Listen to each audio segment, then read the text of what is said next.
जय हिंद दोस्तों, सैनिक समाचारों में आपका हार्दिक स्वागत है। सबसे पहले बात करूंगा हेडलाइंस की। हाँ जी दोस्तों, यानी आपका डीए डीआर एरियर हो गया क्रेडिट और कल आएगी आपके खाते में आपकी पेंशन। और यह अपना अपना खाता आज चेक कर लें। लगभग सभी ने हमें, लगभग मैक्सिमम लोगों ने यह कंफर्म किया है, हमने अपना देखा है। और भी कल शाम को हमारी पीसीडीए की रैप जो एजेंट है उनसे बात हुई।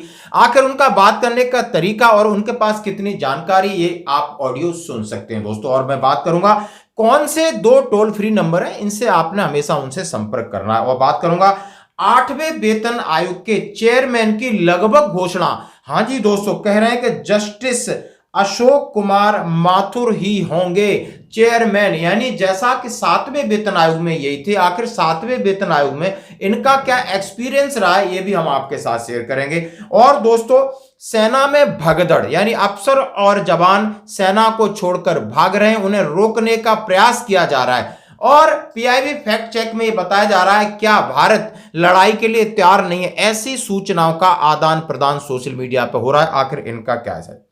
अब मैं बात करूंगा राहुल गांधी बन सकते हैं प्रधानमंत्री। उन्होंने पहले प्रधानमंत्री पद ठुकराया था, क्या भविष्य में राहुल गांधी के हाथों में यह कमान होगी। और सूबेदार साहब, सेना के सूबेदार साहब ने जो बात कही वो शायद नेताओं को जरूर सुनना चाहिए, लोगों, देश के लोगों को सुनना चाहिए कि आखिर देश के लिए आपको करना क्या है। जरा इसको सुनोगे और अमल करोगे तो ये देश पूरे विश्व से अकेले लड़ सकता है, ये गारंटी है दोस्तों। तो खबरें करते हुए साथ से सबसे पहले आपकी पेंशन क्रेडिट कल होगी 30 अप्रैल को। आज आपको डीआर का 3 महीने का एरियर, जनवरी फरवरी मार्च का क्रेडिट हो गया है। जैसा कि अभी रात में किसी का सुबह लगातार मैसेज आ रहे हैं, ये मैसेज आप देख सकते हो। अब मैं पीसीडी एजेंट से जो मैंने कल बात की, बड़ा मुश्किल से नंबर लगता है, 2 नंबर है दोस्तों, यही ट्राई करना है। 1800-180-5325, 053228000154। अब ये जो लोग हैं ये एजेंट हैं। अब एजेंटों को जब कॉल करते हैं, फिर वो एजेंट हमसे, एक मैडम है, welcome to defence pension call centre में आपका स्वागत है। मैं आयुषी किस प्रकार सहायता कर सकती हूँ? अपना शुभ नाम बता दीजिए। आपका नाम क्या है और पीपीओ नंबर क्या है? क्या पेंशन का मैसेज नहीं आया? ये पेंशन कितने तारीख को क्रेडिट होगी? अच्छा। इस बार किसी का मैसेज नहीं आया। अर्ली मैसेज, वार्निंग मैसेज आ जाता था कि आपकी पेंशन इस तारीख को इतनी पेंशन आपके खाते में क्रेडिट होगी। अब आपका रिकॉर्ड ऑफिस क्या है? आर्टिलरी नासिक। आर्टिलरी नासिक। और आपका रैंक क्या था? रैंक मेरा सूबेदार मेजर ऑनरी लेफ्टिनेंट। अच्छा, डेट ऑफ डिस्चार्ज क्या था आपका? और सर, सिक्योरिटी वेरिफिकेशन के लिए आप अकाउंट नंबर के लास्ट 4 डिजिट बता सकते हैं हमें?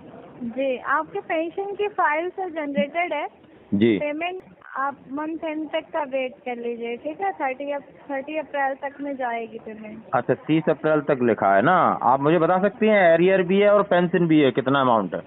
अरियर नहीं है, पेंशन केवल है। पेंशन है और लमसम अमाउंट भी है ना? हाँ, तो वो तो आपका पेंशन के साथ में नहीं जाएगा ना। हाँ, वो वो सेपरेट जाएगा। तो ये दोनों 30 तारीख को है या दूसरा लमसम अमाउंट पहले होगा? तो ये एग्जैक्ट डेट नहीं मेंशन है ना, तो इसका नहीं बता पाएंगे। पेंशन अच्छा। तो हर महीने के आखिरी में ही जाती है। जी जी। अब लमसम पेमेंट का डेट तो मेंशन है नहीं, उसके लिए वेट करने का सजेशन कर सकते हैं हम आपको। अच्छा, पेंशन का तो है ना last date of working month, है ना? हाँ, लास्ट डेट में ही आएगी। पहले पूछती हैं आपका आर्मी नंबर बताइए, फिर बोलते हैं आपका रिकॉर्ड कहाँ है, फिर बोलते हैं आपका पीपीओ नंबर कहाँ है, फिर अपना अकाउंट नंबर के 4 डिजिट बताइए, फिर डेट ऑफ आप डिस्चार्ज बताइए। मतलब उन्होंने हमारा पूरा बायोडाटा हमसे लिया। फिर हमारा सवाल ये था, क्या आपको ये जो पेंशन है कब क्रेडिट होगी, 1 तारीख को होगी या 30 अप्रैल को होगी। और जो लमसम अमाउंट का एक मैसेज है वो आएगा, मुझे लगता है 1 दिन पहले आएगा। तो उसके बारे में हमने उनसे जो बातचीत की, उनका जो बातचीत का तरीका और जानकारी का तरीका है वो आप देख सकते हो। तो ये जो लोग हैं ये एजेंट हैं, वहां पर कोई अधिकारी नहीं है, ये हायर किए हुए लोग होते हैं। अब ये मुश्किल से जब आपका फोन उठाते हैं, फिर आपकी जो जानकारी है वो आपका अकाउंट नंबर, आपका लेजर पेज निकालते हैं, उसमें से इनके पास जो जानकारी इनकी सामने आंखों के होती है वो आपको बताते हैं। अब कईयों का कम्यूटेशन का प्रॉब्लम है, नहीं रुक रहा है, या किसी भी प्रकार की इंक्वायरी वहां से करनी है, तो आपने ये जो 2 नंबर हमने बताए इन्हीं पे आप करिए। तो आपकी पेंशन, कह रहा हूं कि कल आपके खाते में, जो last day of working days की बात उन्होंने की है वो कल 30 अप्रैल है, और आज 29 को सबका एरियर आ गया है, चाहे वो स्टेट बैंक है, पंजाब है, बैंक ऑफ इंडिया है, सेंट्रल बैंक है, लगभग सभी ने स्क्रीनशॉट हमें भेजे और मैं उम्मीद करता हूं कि मैसेज के साथ अपना अकाउंट का क्रेडिट बैलेंस भी चेक कर लें। तो दोस्तों ये थी आपके DADR और इसके ऊपर अपडेट। अब मैं बात करूंगा, हाँ जी दोस्तों, 8वें वेतन आयोग को लेकर न्यायमूर्ति A.K. माथुर फिर हो सकते हैं 8वें वेतन आयोग के चेयरमैन। ये बात फिर शुरू हो गई है और न्यायमूर्ति A.K. माथुर साहब का अनुभव क्या रहा है, ये 7वें वेतन आयोग में भी चेयरमैन थे। उन्होंने कहा है which revise the pay structure of central government employees have 4 members. Justice Ashok Kumar Mathur chairman थे, विवेक रॉय और एक ललित रॉय ये 2 मेंबर थे और मीना अग्रवाल इनकी सेक्रेटरी थी। यानी ये कंपोजिशन था और इसमें से शायद जस्टिस माथुर को फिर जिम्मेदारी मिल रही है। अब इनका काम करने का ये तरीका था, जो 6th पे कमीशन में आपके लिए पे बैंड था और ग्रेड पे थी, उसको इन्होंने खत्म करके पे लेवल पे मैट्रिक्स बनाया, पे लेवल 1 से 18 तक। और आपकी जो बेसिक सैलरी 7,000 से बढ़ाकर 8,000। और सबसे बुरी बात और खराब बात यह थी कि फिटमेंट फैक्टर 2.57 से लगाकर 2.82 तक लगभग 5 फिटमेंट फैक्टर इन्होंने लगाए थे। और सबसे ज्यादा फायदा, जो ज्यादा तनख्वाह ले रहा है उसको ज्यादा फायदा है, यानी आप 1 लाख की सैलरी वाले तो आपको फिटमेंट फैक्टर मिल रहा है 2.82 और आप 1,000 की सैलरी वाले तो आपको मिल रहा है 2.57। यानी ये बड़ी डिस्पैरिटी थी, अनोमलीज थी, जो कि लगातार अभी JCM स्टाफ साइड की मीटिंग और उन्होंने अपना जो मेमोरेंडम तैयार किया, उन्होंने कहा है कॉमन फिटमेंट फैक्टर होना चाहिए।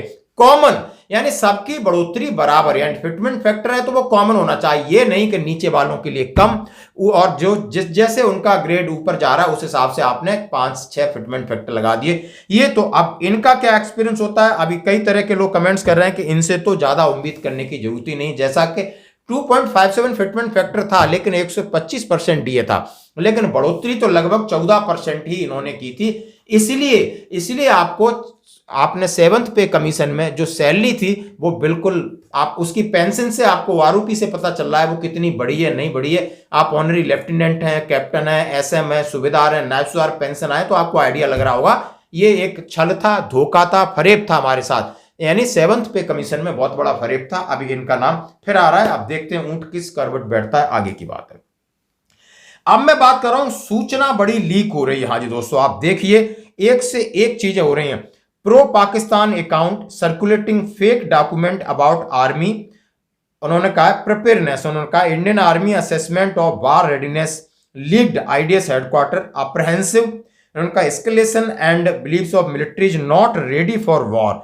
उन्होंने कहा बहुत सारे जवान, बहुत सारे सोल्जर सेना में डिजर्टर हो रहे हैं, भाग रहे हैं और हिंदुस्तान लड़ने के लिए तैयार नहीं है और उसकी जो रणनीति है वो लीक हो गई है IDS हेडक्वार्टर से।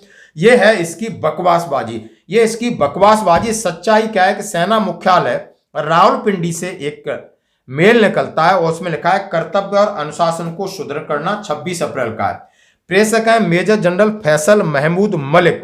उन्होंने सभी रैंकों के लिए लिखा है कि पहलगांव में हमारे मुजाहिदीन द्वारा की गई घटना ने उग्र रूप ले लिया है और अब भारत के साथ युद्ध की आशंका है, जिसके कारण सेना के जवानों में इस्तीफा और सेना छोड़ने की मांग बढ़ रही है। इस दुष्प्रचार का उद्देश्य हमारी एकता, ईमान को कमजोर करना है। अब निर्देश दिए हैं कि अपनी शपथ का पालन करें।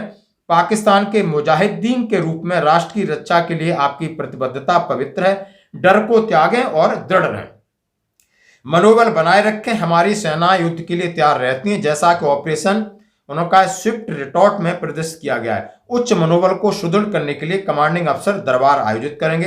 अनुशासन, अनधिकृत त्यागपत्र सेवा से पलायन करने पर पाकिस्तान सेना अधिनियम 1952 के तहत कड़ी कार्रवाई की जाएगी। एकता का आह्वान करें, आप हमारे सुहादा के वारिस हैं। चांद और सितारे के नीचे एकजुट होकर खड़े रहें। ये पाकिस्तानी जिंदाबाद, ये इस तरीके का मैसेज है। अब उनकी तो लग रही है बाट, अब ये प्रोपोगंडा कर रहे हैं हमारे खिलाफ दोस्तों, जैसा कि आप सुन सकते हो और देख सकते हो। अब मैं बात करूंगा, इन्होंने कहा है कि राहुल गांधी चाहते तो 2009 में प्रधानमंत्री बन जाते और ये अशोक गहलोत जी उनके बड़े नेता कह रहे हैं। बिल्कुल, क्योंकि ये इन सबका राइट्स बनता है भाई, इनके घर की बात है। कांग्रेस की संविधान बचाओ रैली में राजस्थान के पूर्व CM अशोक गहलोत ने कहा अगर राहुल गांधी चाहते तो 2009 में ही प्रधानमंत्री बन जाते। पूर्व प्रधानमंत्री मनमोहन सिंह ने बताया था कि 35 साल से इस परिवार का कोई भी सदस्य किसी भी सरकारी पद पर नहीं रहा है।